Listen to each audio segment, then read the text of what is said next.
Ferreira, sou trabalhador aqui já na casa há algum tempo. Então, ano passado estive um pouco afastado, por conta de alguns compromissos pessoais, fora daqui, mas esse ano estamos de volta ao trabalho aí com força total.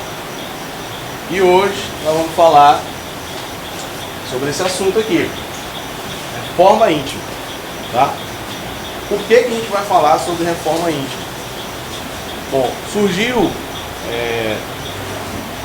no ano passado alguns questionamentos, principalmente de quem frequenta aqui o centro e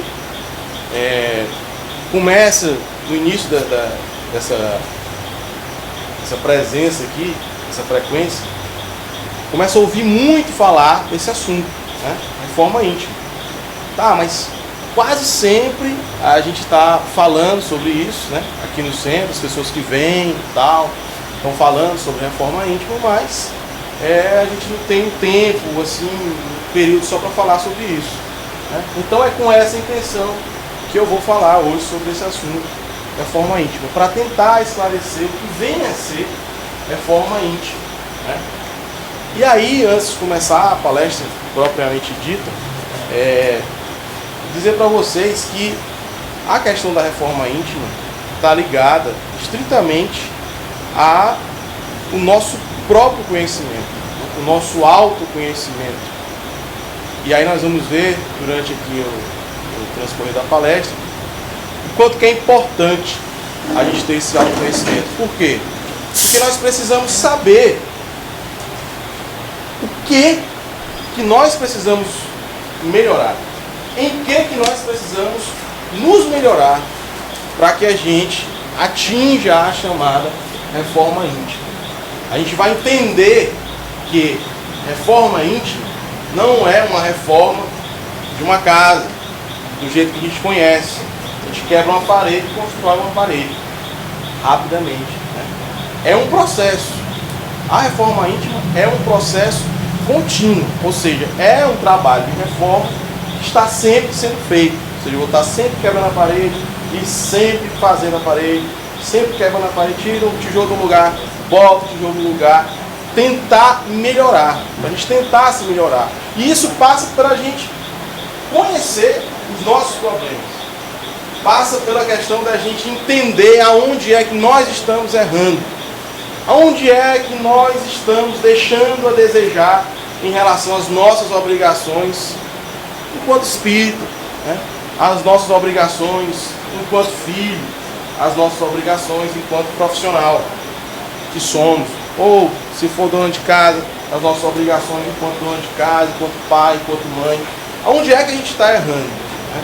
E aqui a doutrina espírita ela traz algumas dicas e eu resolvi abordar esse tema com um passo a passo. Quais são os passos que nós devemos dar para que a gente tenha, para que a gente atinja ou para que a gente busque, né, a nossa reforma íntima. Então é dessa maneira que a gente vai tratar desse assunto hoje.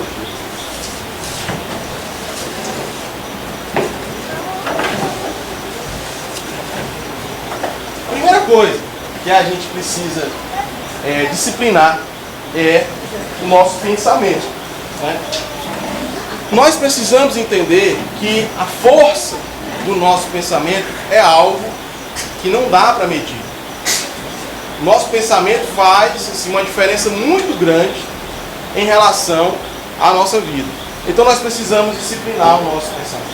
Nós precisamos aprender a pensar em benefício daquilo que nós estamos buscando, né? Se eu estou buscando me melhorar para atingir um determinado objetivo, por exemplo, eu sou uma pessoa que tenho tendo muitos problemas de estresse, né? A gente acaba se amarrando com os problemas do dia a dia e tal, acaba se estressando muito. Então, se eu estou buscando melhorar meus problemas de estresse, a primeira coisa que eu tenho que disciplinar é meu pensamento. Eu tenho que pensar que não vou passar mais por isso. Eu tenho que aprender a relaxar, eu tenho que aprender a me acalmar, eu tenho que aprender a pensar de maneira a não provocar essa sensação de estresse, esse estado de estresse, né? Então, muitas aspirações do ser humano começam a ser materializadas pela ação do pensamento. Em todas as fases, desde o planejamento até a conclusão final de qualquer projeto, o ato de pensar se faz presente. Então a gente sempre pensa naquilo que nós vamos fazer, a gente sempre pensa naquilo que a gente vai executar. Né? E a manifestação do pensamento é uma constante em todos os atos da nossa vida. Por quê?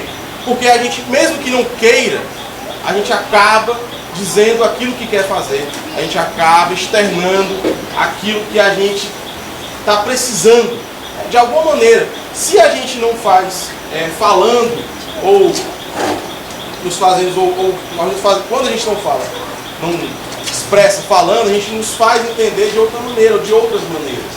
Né? Então, a manifestação do pensamento é uma constante. Né?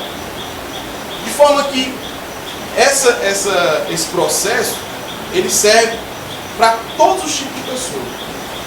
Então, assim, para um maestro, por exemplo, compor a melodia de uma música, como para um arquiteto executar um projeto, escrever, elaborar um projeto, há sempre um exercício mental, né, de mentalização sobre as suas obras.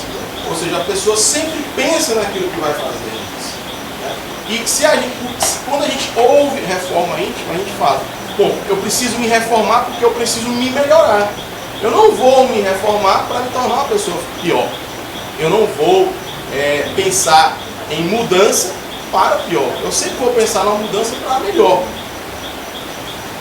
E de forma que, mesmo nesses processos de criação de uma música ou de um projeto, né, devagar, paulatinamente, a pauta da música ou a planta arquitetônica vai sempre se fazendo aparecer. Né? Esse planejamento inicial, ele vai sendo feito de maneira pausada, devagar. E na reforma íntima também é da mesma maneira. Não adianta você pensar que você está com esse problema de estresse, que amanhã você vai, num passo de mágica, acordar desestressado. Né? Não adianta você pensar que é uma pessoa irritada, que amanhã você vai acordar a pessoa mais calma do mundo. Essa mudança ela vai acontecer de maneira lenta e gradual. Por isso é que cumpre aos homens, ao homem, posso passar o melhorar aqui. Por isso que cumpre ao homem pensar sempre as coisas úteis, ou seja, planejar aquilo que vai trazer melhorias para as outras pessoas. A gente tem que estar pensando no melhor, a gente tem que estar pensando como que a gente vai poder ajudar ou ser útil ou melhorar a nossa vida e a vida das outras pessoas. Isso é que vai nos levar ao nosso aperfeiçoamento espiritual. Já o aperfeiçoamento moral, que esse é um elemento imprescindível nesse processo de reforma íntima, significa que nós temos que mudar a nossa maneira de agir e a nossa maneira de pensar. Certo? Se eu estou com muitos problemas, e chego na casa espírita com a intenção de melhorar, de mudar, de buscar soluções para os meus problemas, para pedir que a espiritualidade interfira, eu tenho que ter a consciência que eu faço parte desse processo de mudança. Eu não posso simplesmente jogar tudo na mão dos espíritos. Eu não posso jogar tudo na mão dos trabalhadores do centro espírita. Eu chegar aqui e vai tudo mudar. Não. Antes de chegar aqui, você, por exemplo, se você já sabe que vai para a casa espírita determinado dia, antes de chegar aqui você já tem que mudar a sua maneira de pensar. Se você está buscando alguma coisa que diga respeito, então você já vai pensando que aquilo vai dar certo. Se você está doente, você já vai pensando que aquela doença ela vai passar, você vai passar por ela de alguma maneira. Então isso representa essa mudança de pensar, essa mudança de agir em relação aos problemas, é que vai educar a nossa mente e vai disciplinar a nossa vontade.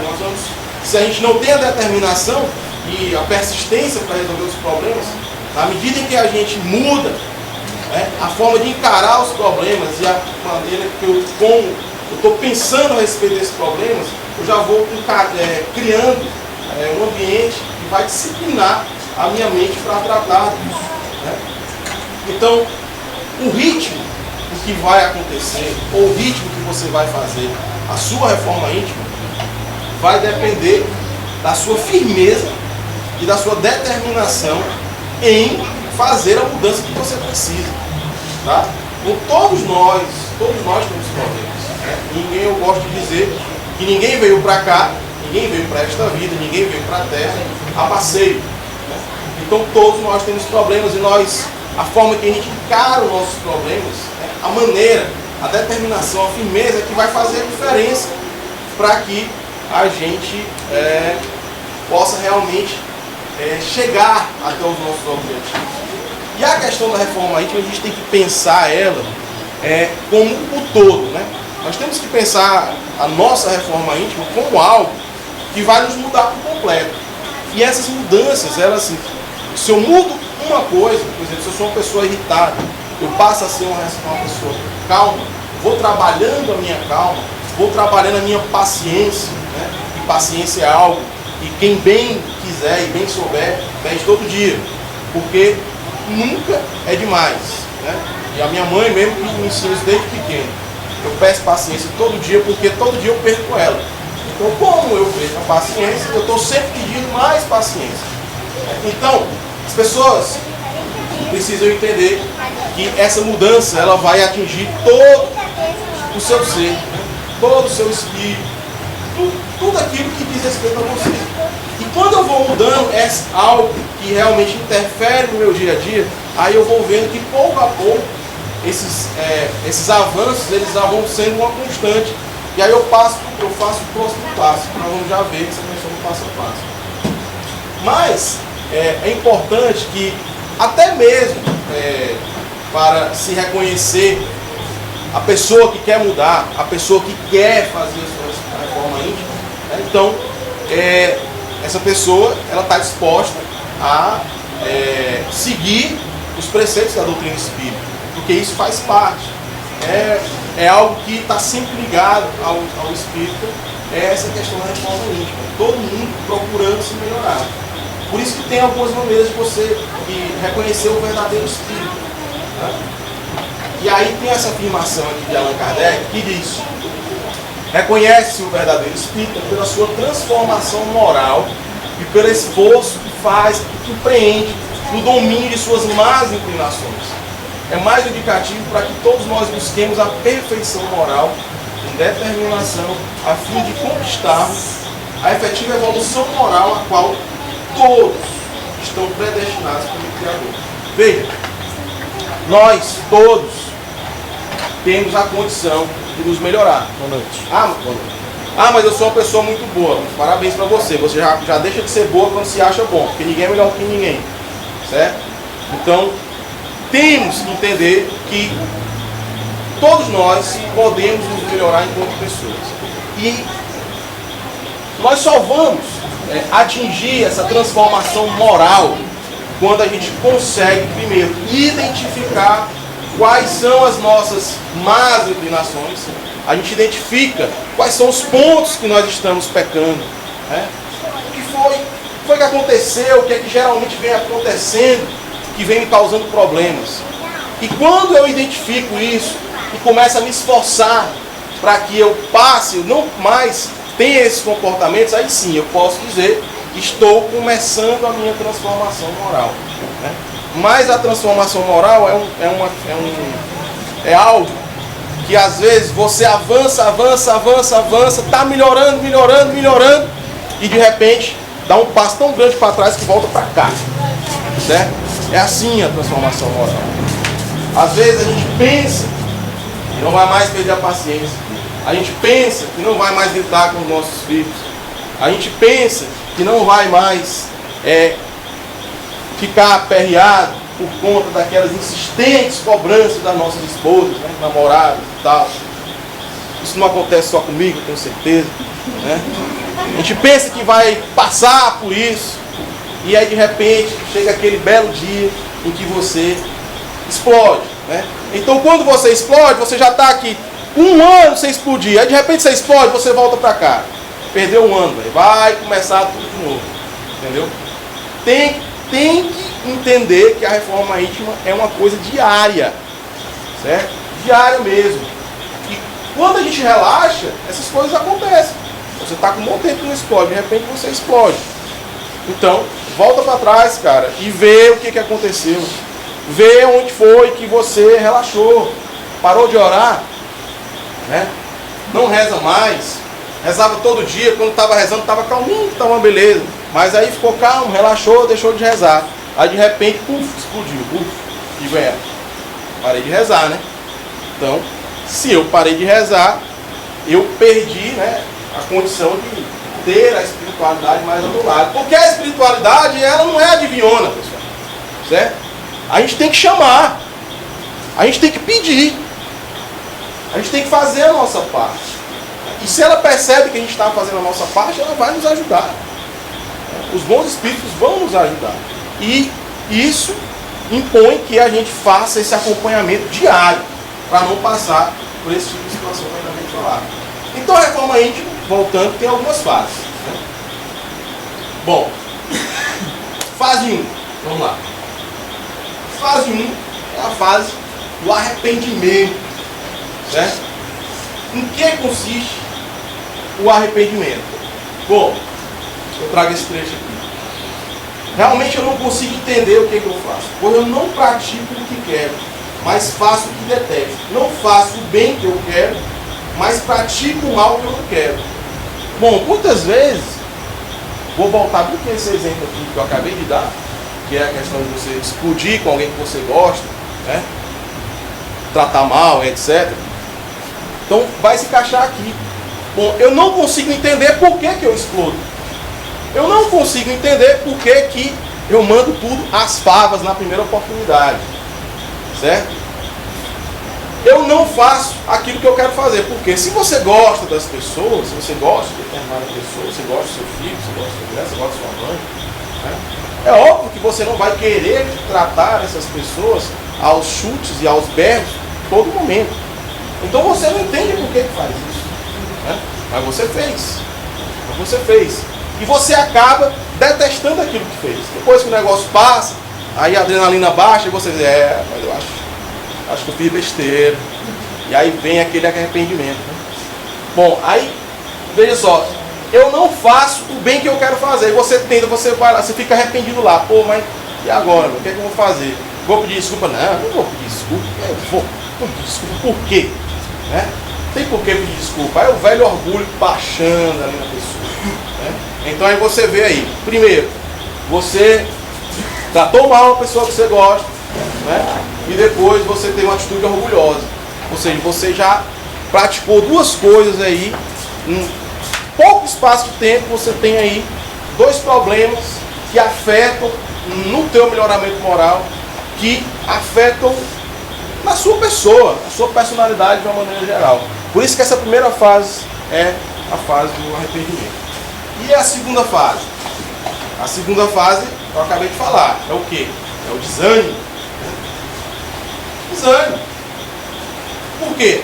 Porque toda vez que a pessoa tenta a conscientização íntima, um encontro consigo própria, né? Encontro com o seu eu profundo, a busca interior, as sensações predominantes nas paisagens físicas perturbam-lhe a decisão, impedindo a experiência. Veja se isso não é verdade.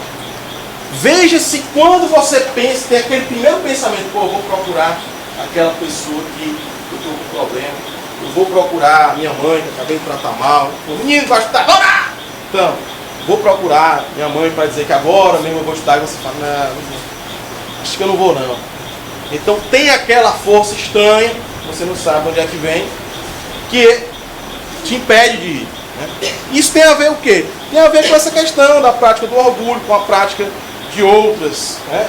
De outras coisas que te impedem de imediatamente, né? Se você não já tiver isso trabalhado na sua cabeça, de imediatamente tentar resolver o problema.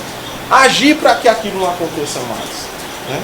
E tem a terceira fase, que essa é onde a coisa começa a se ajeitar, que é a fase da conformação.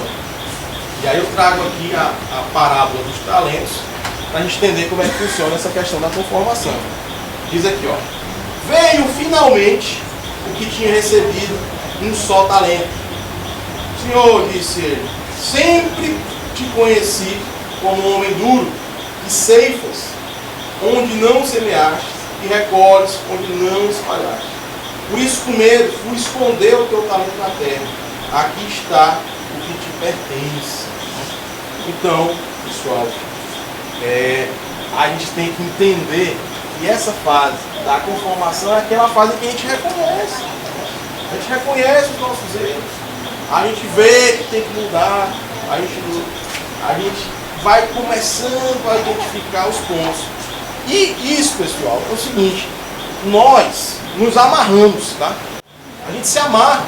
A gente se amarra ao orgulho. A gente se amarra às más práticas.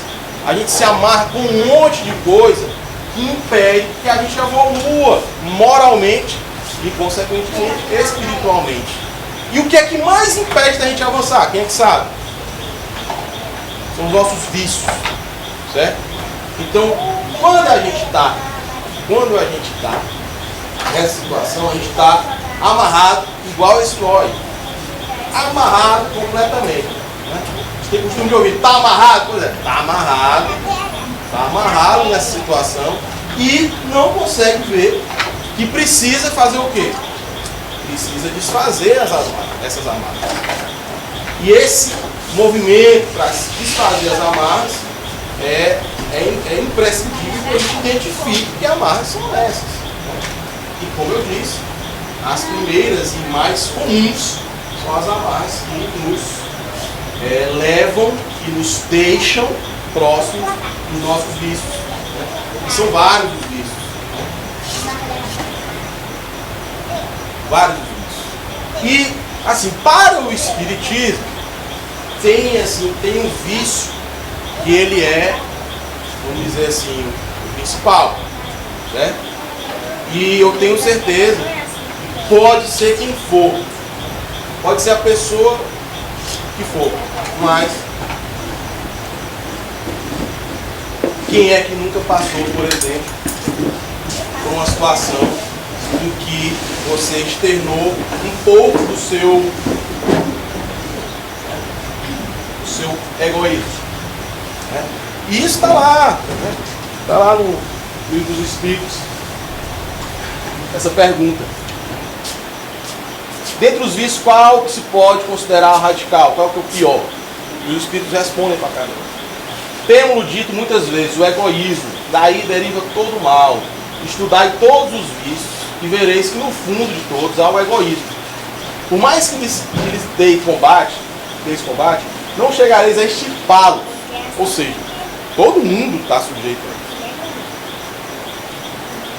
Enquanto não atacardes o mal pela raiz, enquanto não houver destruído a causa, tendam, pois, todos os esforços para esse efeito, porquanto aí é que está a verdadeira chaga da sociedade.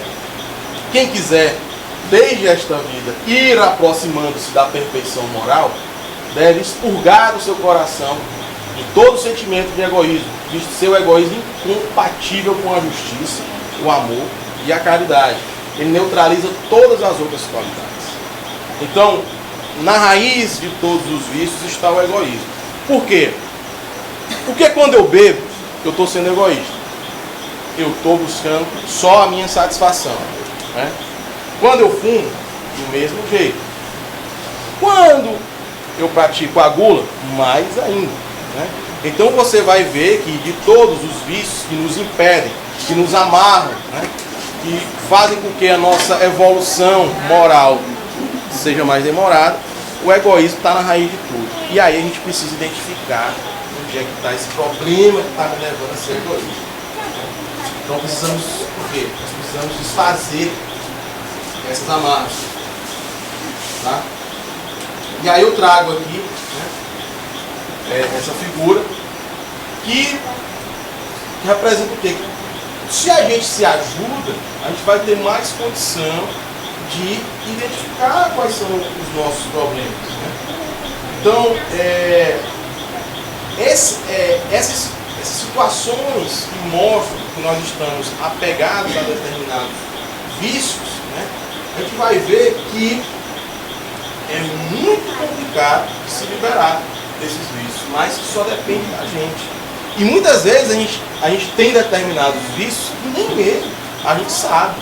Né? Daí a gente precisa da outra pessoa para nos alertar. A gente precisa ouvir mais. Né?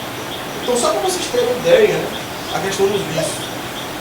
O organismo humano ele se adapta às cargas dos tóxicos ingeridos, e o psiquismo fixa-se nas sensações. Aí volta a questão do egoísmo.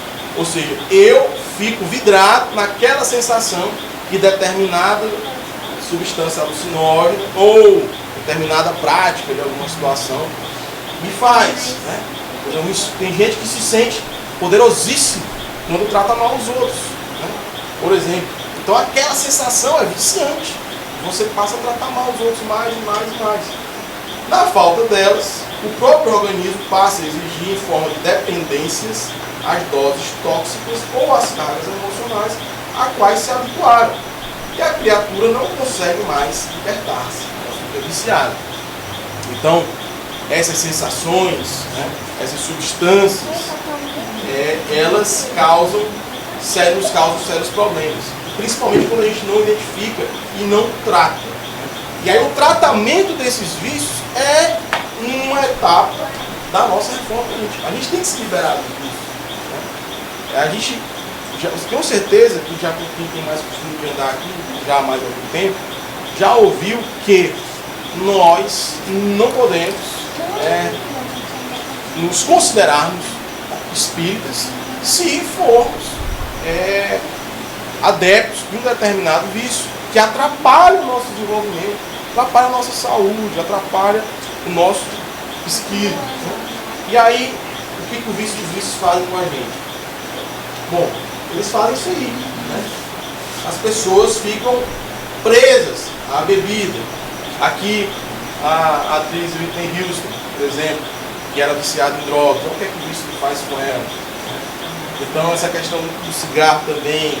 Sempre você acha que está fumando só, tem não, você está fumando para um bocado de gente, entendeu? Então a sua reforma íntima passa por se afastar desses maus espíritos, dessas situações que te levam para trás.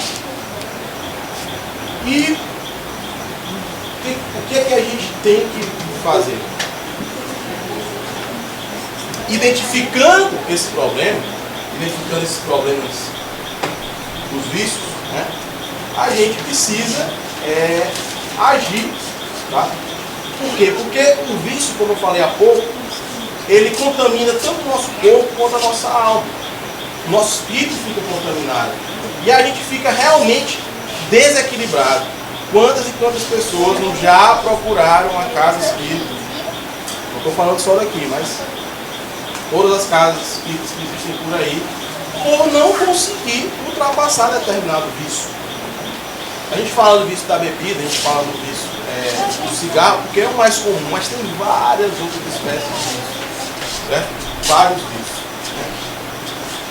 E quando a gente fala em vício, a gente pensa, então qual seria aquele vício mais delicado para se combater? Qual seria o vício ou os vícios, né? Mas assim, que a gente deve combater com mais atenção. Né? Eu trago alguns aqui, certo? Eu trago alguns. Eu já falei aqui da gula, né? A avareza, que é essa questão de tratar mal as pessoas. Né? Veja que a figura aí é um sujeito querendo pisar nos outros. Né? Isso é um vício. O sujeito pode ser viciado em tratar os outros mal, né? Se achar melhor, enfim, não praticar a sua humildade. Esse vício aqui é um vício complicado. Inveja. Né? Veja que às vezes a gente sem querer, né? A gente pratica a inveja. E a gente precisa combater a inveja. Qualquer forma de inveja. Qualquer forma de inveja. Inveja branca de você, te sai, começa a rezar. Né? Começa a rezar que essa história de inveja branca, além de politicamente incorreto, o sujeito falar inveja branca, entendeu? Então, não existe essa história de inveja branca, tá? Outro vício aí, que é complicado, né? Quem nunca teve a preguicinha, né? Preguiça é um vício que se a gente não cuidar, ela toma de conta da gente, principalmente nesses dias chuvosos, né? Nesses dias chuvosos a preguiça costuma atacar, então muito cuidado. A luxúria, né? Bom, a luxúria é algo que, se o cidadão não se policiar, ele entra mesmo, entendeu? Ele entra. Por quê? É aquela velha história das sensações, as sensações que causam, né? O egoísmo que você pratica ao praticar a luxúria. A questão da soberba, olha essa figura aqui, a soberba de você se achar melhor que os outros, né? Não, sai pra lá, nem te conheço, né? E um dos principais, assim, a meu ver, nessa quadra histórica que a gente vive, que é a ira, né? Como que a gente hoje perde a calma por tão pouca coisa, pessoal? Como que a gente vê assim, isso, e é impressionante, como que as pessoas hoje não têm mais calma. E mesmo sabendo, né, que com calma a gente consegue enxergar as coisas de uma maneira melhor. Outra coisa que a gente tem que combater, né, para atingir a nossa reforma ainda, são os nossos defeitos. Né? Os nossos defeitos. Todo mundo tem defeito, não existe essa história de pessoa perfeita. Tá? Então a gente tem que identificar quais são os nossos defeitos. E não é fácil, né? É fácil. Para a gente identificar esses defeitos, a gente tem que fazer um exercício de humildade muito grande e constante. Né? E aí eu trago aqui a figura do Homer Simpson, que ele diz: por favor, não faça o que eu faço. Porque ele é a representação disso, né? O personagem do desenho animado. Que ele é um bom sujeito, de bom coração, mas ele fuma, ele bebe, ele falta ao trabalho, ele enrola no trabalho e tal. Então assim, mente pra caramba, mente e tal. Então ele é o cara assim, olha, tá aqui, esse sujeito aqui, tudo que eu faço, por favor, não faça. Né? Então, a gente tem que se desfazer desses nossos defeitos. Tá? Mas aí, como definir o limite em que as paixões ou aqueles sentimentos, né, deixam de ser boas ou más? Né? Bom, eu falo dessa questão da paixão porque o desenvolvimento desse sentimento de paixão, se ele não for controlado, ele te leva a um problema, te leva a um defeito. Você desenvolver um defeito. Por isso que a resposta é: as paixões são como um cavalo, que é útil quando governado e perigoso quando governa. Reconhecei, pois, que uma paixão se torna perniciosa no momento em que a deixais de governar, ou seja, quando a paixão te governa. Você começa a fazer coisas sem ter noção do que está fazendo. E quando resulta num prejuízo qualquer para vós ou para outras pessoas. Né? Então, essa questão do controle sobre as suas paixões, do controle sobre os sentimentos sobre determinadas coisas ou pessoas, é você praticar o quê? Você praticar o desapego. Tá? Nada é tão importante que mereça a sua dedicação 100% do seu tempo. Principalmente quando a gente está falando de coisas materiais ou de relacionamentos amorosos, etc. Tá? Mas como é que a gente faz para conhecer, então, os nossos defeitos? Né? Bom, veja só. É condição de sucesso numa batalha conhecer o melhor possível os nossos inimigos, suas tendências e modos de agir, para não sermos tomados de surpresa e não sucumbirmos aos seus ataques. Veja, se eu souber que eu tenho determinado defeito, fica mais fácil para combater, não é verdade? Eu tenho que saber se eu estou sendo negligente, eu tenho que saber se eu estou sendo orgulhoso, egoísta. Por isso que eu trago aqui esse monte de exemplo aqui, ó. A agressividade, eu tenho que saber se eu estou sendo agressivo, tá? Eu tenho que saber se eu estou sendo invejoso, se eu estou sendo vaidoso, se eu estou sendo intolerante. Nós vivemos tempos de muita intolerância, tempos de passagem. Se eu estou sendo impaciente, né? Se eu estou sendo ciumento, principalmente para as mulheres, verdade? Tem que controlar essa situação, né? Os homens também. Se eu estou praticando ódio, né? Se eu estou sendo maledicente, e se eu estou sendo vingativo. Eu estou aqui exemplificando, pessoal, mas eu tenho certeza que quando a gente olha esse quadro aqui, a gente se identifica com alguma coisa, né? E a gente identificando que coisa é essa, é hora de combater, né? Se eu estou sendo de alguma, estou praticando, estou tendo algum desses defeitos, eu tenho que conhecer, e aí vem a questão do conhecimento, para poder combater, tá? Além disso, nós temos aí algumas companhias, a gente tem que saber com quem é que a gente anda, tanto encarnado quanto desencarnado, é bom prestar bem atenção, entendeu? A companhia daqueles que servem como que se servem dos mesmos males, né? Eu falei tanto os encarnados quanto os desencarnados, em maior ou em menor intensidade, em maior ou menor sintonia, funcionando como um fator de indução à prática dos vícios que ambos usufruem. Veja, esse ditado que dizem com quem anda, quem é um ditado que a gente tem que respeitar. Tá? A gente tem que respeitar. Ninguém é obrigado a fazer aquilo que os outros fazem. Né?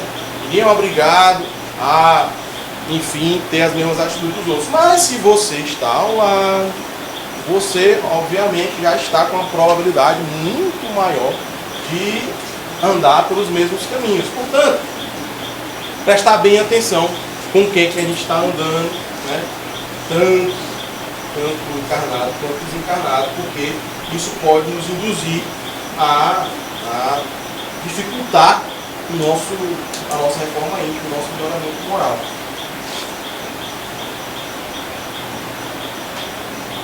Então, como eu disse, esses amigos, né, eles apelam para a gente, essas companhias, eles apelam para a gente e acabam nos arrastando. Então, acabam nos arrastando. A gente tem que cuidar bem para que não entre nisso, porque, principalmente quando se trata da questão dos desencarnados, eles agem de maneira hipnótica, de maneira indutiva, transmitindo as ondas magnéticas e nos envolvendo nas sensações e desejos que a gente alimenta. Por que às vezes você está com a vontade louca de tomar um e às vezes você não está? Né? Às vezes você está em casa sem fazer nada e puf, aí bate aquela vontade. Nossa senhora, eu quero que vontade de tomar uma cerveja, não sei se. Aí bate aquele negócio, aí vem aquela imagem da bichinha gelada, branca, né? Então, para você ver que isso, muitas vezes, a maioria das vezes, não vem de você. Isso já está formado em outra consciência e vai magneticamente para a sua cabeça. Então você tem que combater. Todas as pessoas têm que encontrar a sua melhor maneira de combater isso, né? Fazendo uma oração. A oração é um instrumento muito bom de combate a isso. Fazendo uma oração, você vai impedindo que aquelas ondas elas cheguem até você, né? Ou mudando o seu pensamento, né? Pensando em outras coisas, fazendo outras coisas, etc. Então, pessoal, a gente precisa eliminar, nesse processo de reforma íntima, os vícios mais comuns, né? Aqueles que a gente já citou, né? Que são mais conhecidos, inclusive, no âmbito social, né? E a gente precisa renunciar a esses prazeres que são enganosos. Veja que todos esses prazeres, entre aspas, prazeres, que os vícios podem proporcionar, são coisas momentâneas. Então a gente precisa lutar com todo o empenho para que a gente não volte a praticar. A gente precisa controlar esses vícios, né? E aí outra situação que a gente precisa alcançar para poder desenvolver a nossa reforma íntima é o quê? É a gente desenvolver e buscar cultivar as virtudes, as nossas virtudes. E essa busca, ela não pode ser algo assim, sem vontade, tá? Quando a gente identifica os defeitos que estão fazendo com que o nosso adiantamento moral, a nossa reforma íntima, ela seja mais devagar, esteja nos atrapalhando, a gente precisa ser insistente. Por isso que, quando você identifica, você não pode desistir fácil, certo? Como eu disse lá no início da nossa conversa aqui, a primeira sensação é de quê? É de que você não vai conseguir. A primeira sensação é que é muito difícil ultrapassar, mas a gente não pode desistir. Você pode estar sendo engolido, mas tem que estar brigando para não entrar na boca do seu algoz aí, certo? Porque querer poder. Então, quando a gente procura com afinco fazer o que precisa ser feito para que a gente ultrapasse as barreiras que a gente identificou como necessárias para que a gente chegue ao nosso adiantamento moral, para que a gente busque esse adiantamento moral, a gente tem que desenvolver os nossos conhecimentos, né? E nós temos que passar por esse fracasso, o desânimo e a descrença e o pessimismo, não só seu, mas das outras pessoas. Quantas e quantas vezes alguns de vocês aqui, disseram, não, eu estou indo para o centro espírita, vai fazer o que lá, rapaz? Entendeu? O que vai fazer lá? Isso aí não vai te levar para frente, não. Entendeu? Então a gente tem que ser insistente, fechar os ouvidos para isso. E de uma maneira tal que vocês sabem que fazendo tudo isso, obviamente a gente paga o preço. Né? A gente paga o preço. E o preço da nossa liberdade é a eterna vigilância. Essa questão da reforma íntima é algo que tem que ser constante. Você sempre tem que estar vendo o que fez, deixou de fazer, para poder estar trabalhando ali o que está te trazendo problema. Né? Outra coisa que a gente precisa fazer também, voltar a cabeça, né, voltar a nossa mente para o bem e trabalhar o desenvolvimento de ideias boas para as outras pessoas. Se você ficar pensando em fazer um mal para alguém, pessoal, pode ter certeza, você vai entrar num poço sem fundo. E não tem mola lá, no final, entendeu? Para te jogar para cima. Então, se você pensa em fazer um mal a outras pessoas, você só se atrasa. É algo que não te leva para frente. E uma das dicas é essa. Se você pensa em sempre estar fazendo bem para o próximo, você pensa sempre estar fazendo algo de bom para si ou para os outros, o seu pensamento vai melhorar. Todo o seu pensamento vai melhorar. Tá? Por isso que a gente traz aqui algumas dicas. Né? A gente traz algumas dicas. Primeiro, é a confissão. A gente tem que se confessar. A gente tem que admitir que tem problemas. A gente tem que admitir que sofre um determinado vício. A gente tem que admitir que está realmente tendo dificuldades com alguns defeitos que são nossos. E esse segundo aqui que eu acho o principal, que é o esclarecimento. Quanto mais a gente estuda, quanto mais a gente busca conhecimento, principalmente na doutrina espírita, mais a gente vai ter a condição de ter o nosso autoconhecimento e buscar o aperfeiçoamento moral. Se a gente chegar aí sim a gente vai ter que se educar. A gente tem que nos educar para que a gente faça disso um exercício constante. Um exercício constante diário. E se transformar. Quando a gente se transforma, aí é hora de se afirmar, não deixar que volte atrás, ou que aquele negócio que eu falei lá no começo, que aquele caminho que eu percorri, eu não volte para um ponto antes dele. Então, sobre a questão do autoconhecimento, eu ainda queria falar aqui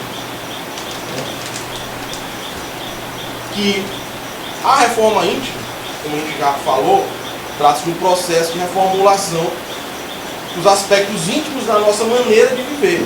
Você vê que tudo isso aí está relacionado com vários aspectos de nossas vidas. Né? E a gente precisa, então, ter esse trabalho de observação da nossa vida interior, estar sempre buscando os pontos mais escondidos das nossas práticas, dos nossos pensamentos, né? E objetivando localizar e remover todos esses fatores negativos, do jeito que o jardineiro fica sempre procurando no jardim ali aquela erva daninha que está causando o problema com o jardim. Né? A gente precisa, isso aqui eu acho assim, primordial, a gente precisa ouvir a nossa consciência. Principalmente quando a gente está decidido a mudar, a se melhorar. Porque só ouvindo a nossa consciência que a gente vai promover, do mesmo jeito que uma empresa, todo dia lá no final do expediente faz o balanço, se deu positivo ou negativo, como é que foi, a gente devia chegar em casa todo dia, né? E antes de deitar na cama, depois de deitar na cama, fazer um balanço do que, né? Do que se passou no meu dia, né? Que moralmente eu evoluí, que moralmente eu andei para trás. Será que eu perdi hoje ou eu ganhei hoje enquanto pessoa, enfim, enquanto espírito? Santo Agostinho diz no texto do Evangelho que, Evangelho segundo os Espiritismos, que todos nós devíamos ter essa prática.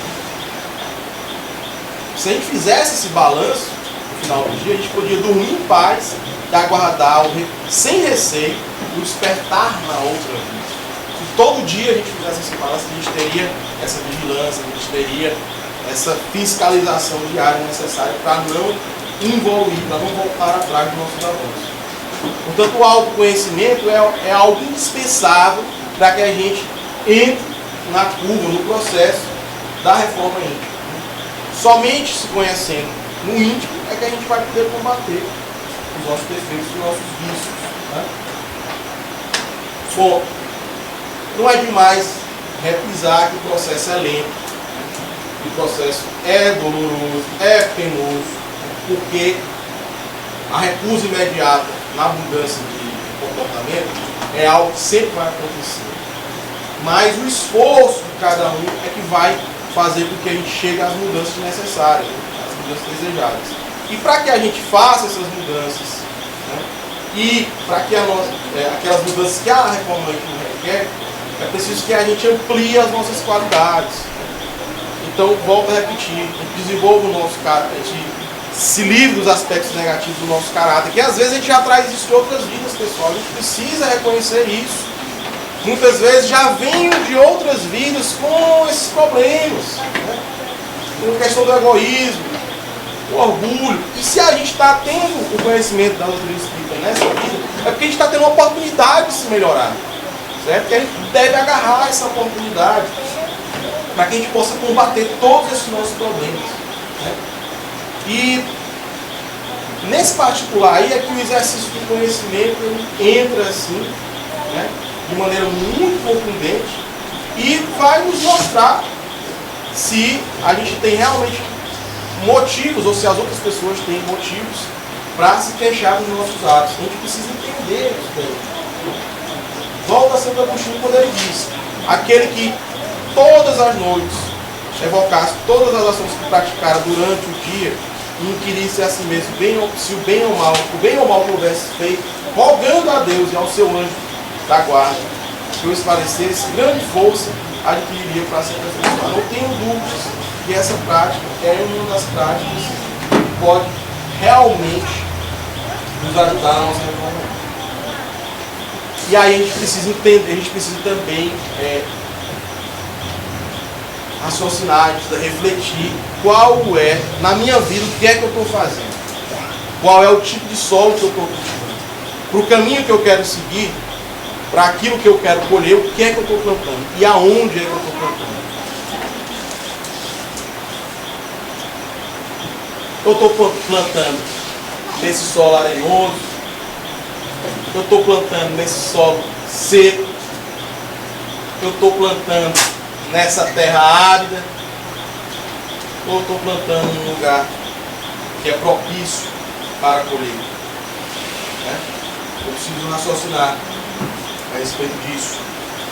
E vejo que a gente encontra pessoas que plantam todas esse tipo de terra. Né?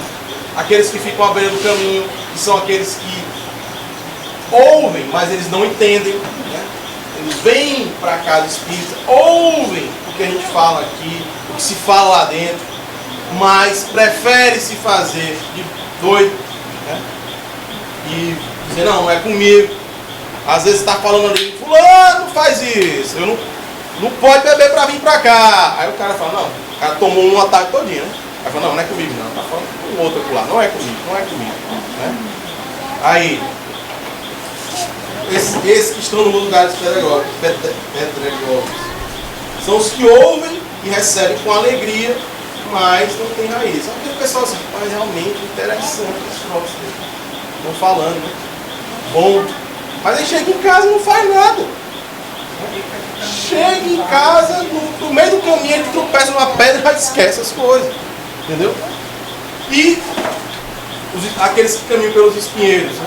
São os chamamentos do mundo. Que é o quê? O orgulho, a vaidade, a ambição, a pessoa se entrega. Aqueles que preferem a terra fértil, que são aqueles que ouvem e praticam os ensinamentos da doutrina do Espírito. É fácil? Não é fácil. Porque requer uma transformação muito grande. Né? Então, assim como a gente tem um dever de cuidar da aparência física, né? De ter os cabelos bem arrumados, o corpo banhado, a roupa limpa, a gente tem um dever de cuidar do nosso interior. A gente precisa entender o que está se passando com a gente. Porque só assim a gente vai se pôr, né, para progredir. A gente vai se pôr em favor do progresso do bem, sem prejuízo das outras pessoas. Tudo isso passa por querer fazer o bem para si mesmo e para os outros, ser útil aos outros. Ninguém vai chegar até aqui querendo mal de ninguém. Esqueça. Tá? Se você tem seus problemas lá, suas coisas aí que não conseguiu ultrapassar, deixe para lá. Né? Esqueça. Passe por isso. Né? Deixe lá do lado. Né? A gente precisa melhorar o nosso estado interior dizendo: minha inteligência é completa, eu sei vibrar, eu sei amar e eu tenho paciência para esperar a minha melhoria. Né? Eu posso trabalhar e ser útil. Posso até não ser útil para mim mesmo, mas eu posso ser útil para os outros. Eu posso ir lá para a sopa, dar uma força lá, participar. Né?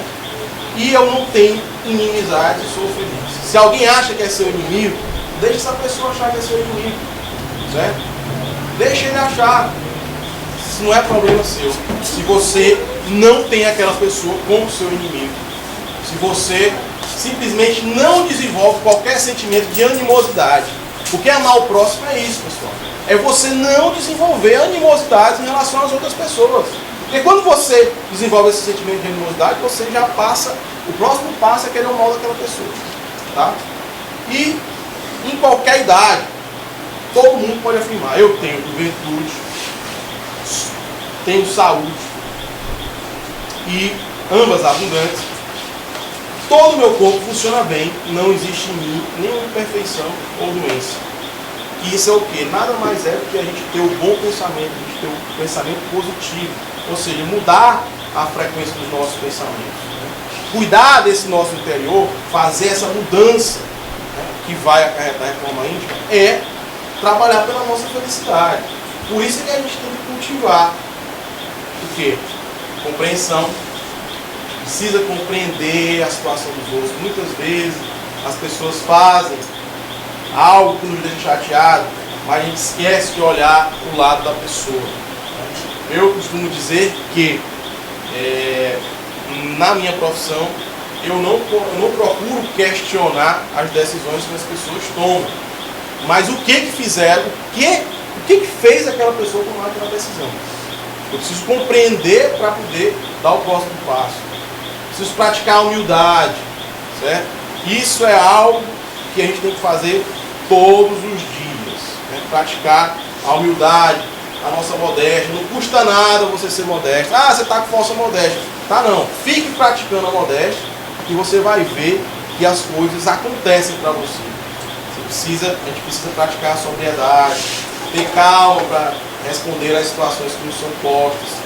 A sensatez, né? Não ser afobado para resolver os problemas, a piedade, né? Ser piedoso, generoso, a beneficência, não só a beneficência material, financeira, mas a beneficência de tempo, de você ouvir as pessoas, você dar a força para aquela pessoa que está precisando, né? A afabilidade, a doçura, É muito melhor eu ser carinhoso com as pessoas do que eu ficar dando patada, né? A tolerância, perdão. Olha, quem pratica o perdão sempre se dá bem. A brandura, né? A pacificação, procurar sempre estar pacificando os ambientes. O companheirismo. Muitas vezes a renúncia, renunciar a determinadas coisas que podem me levar para o mau caminho. A indulgência, a misericórdia, a mansuetude, essa aqui é importantíssima, a vigilância. Eu tenho que ser vigilante em relação a mim mesmo, principalmente, tá? Tenho que ser dedicado àquilo que eu me propuser a fazer. Se eu me propuser a me modificar, eu vou ter que me dedicar até o momento que eu agora realmente eu mudei, né? Então agora eu vou ter trabalho para manter a minha mudança, né? O devotamento e principalmente o amor. A gente precisa amar. Precisa amar as outras pessoas. A gente precisa praticar o amor, porque é a lei do amor que vai fazer com que as nossas vidas se modifiquem, tá? Então, pessoal, é isso, tá? Vou deixar à disposição aqui, a bibliografia utilizada foi essa, e olha só, entendeu?